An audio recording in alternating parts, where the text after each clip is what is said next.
got, you know, your basic underwear pervert comics.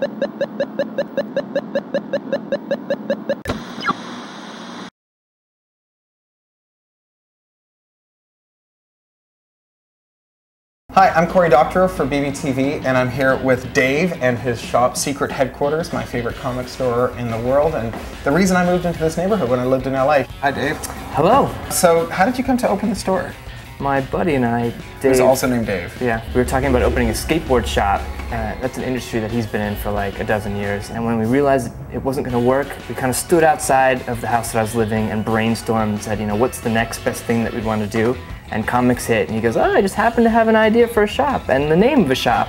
And he hit me with his pitch, and I was like, yes, let's do this. So what was the about pitch? 6 months. It was a shop that's only comic books. It's for everybody, but isn't just for kind of like the narrow nerd world, you know, the self-described. Accessible to people who aren't comic true fans. Right. It's always felt really curatorial. It's really felt to me like, for all that you say it's supposed to be only comics, when I walk in, I really feel like this is a shop full of things that people who love comics might love, not just comics. Yes. So tell me about the art show that's up here now. This is a guy named Mark Todd who has been doing comics and illustration and mini comics for many years now. He teaches in town at Art Center with his wife. They make comics together, and they made a book called What You Mean, What's a Zine, which tells you how to make mini comics, or just self-published comics in general. So they're kind of like super comic people, and what he did specifically for this art show was tried to remember how he envisioned the covers of comics from when he was a kid. Oh wow! Yeah, you can really see that. That really feels like that kind of four-color wonderland that, you know, was over there in the pharmacy spinner rack when you were 8 years old. Yeah, that's amazing. So let's kind of look at some favorites here. You've got, you know, your basic underwear pervert comics, but mixed in you've got things like Fables, which I've been following really ardently. I think I first found that here. Fables is such a good idea because when they started it, they just said, here are all of our main characters. You've heard of every single one of them already.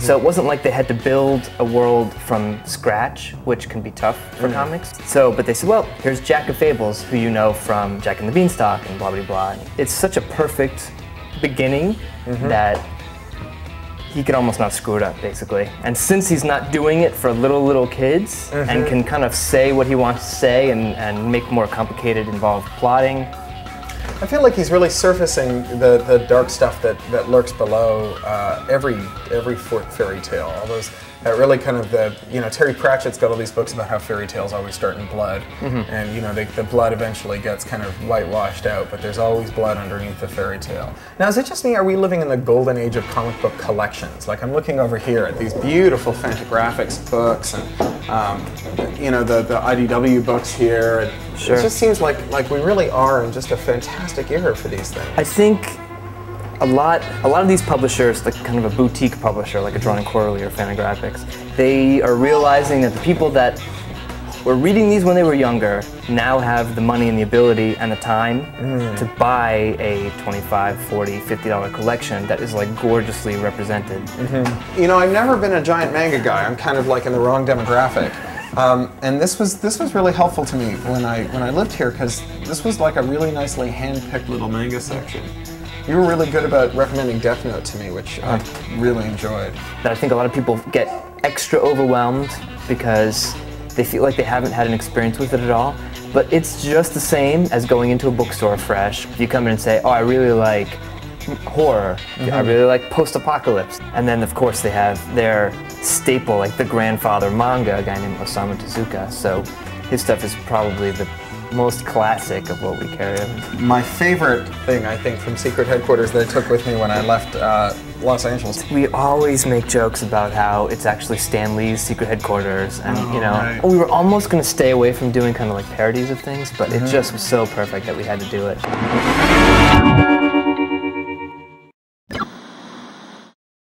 So, this series called The Inkall, filmmaker and novelist named Alejandro Jodorowsky, who did El Topo, amongst others, and something Mountain, I'm forgetting the name of it. So he wrote this late 70s into the early 80s, illustrated by Mobius, who's considered to be like a master French illustrator. And it's kind of this metaphysical sci-fi comic that only somebody in Europe could do, even really only somebody in France could do. Not for everyone, definitely really weird. All in all, the ink call is what I would call a hidden gem that probably not many people pay attention to these days. So Warren Ellis is one of my favorite comic book guys, and one of the things I've always been able to do is come in here and grab some Ellis off the Ellis shelf. This was the first one I read. This is Transmetropolitan. Him, more than almost anybody else, seems to be in touch with like the next 15 minutes, and there's like an industry story that I've heard about him, which is great. So he's doing some comic for some publisher, and they were having, the art wasn't coming fast enough, basically, and he, at one point, needed to turn in maybe the last part of it, and said, you know, it's just too late. These things now are happening, but when I wrote them, they weren't happening. Wow. And so now it's too late for this book, it can't happen anymore. Wow. So one more thing I want to talk about before we go, because I really liked it, and she's got new stuff coming out, or has just come out, is The Plain Janes. So this is, again, one of those books I found here, never would have found in a bookstore. It's the first volume of the Minx series. Young girls, right. They felt like didn't have their own world in comics. There are books that could be good for a 13, 14, 15-year-old girl for sure, but they wanted to make sure that they had a place to go to if they didn't want to have to deal with kind of anything else or sift through things. They knew that if they saw Minx on it, that it was going to be targeted for them. Well, it was great to have the tour of Secret Headquarters, Dave. It's always, this is the one thing that I always do when I come to LA, is I always make it to Secret Headquarters. Even the last trip, which was 36 hours, I made it into Secret Headquarters. Yeah, we love having you. It's awesome. So it's great. Thanks. Thank you. All right.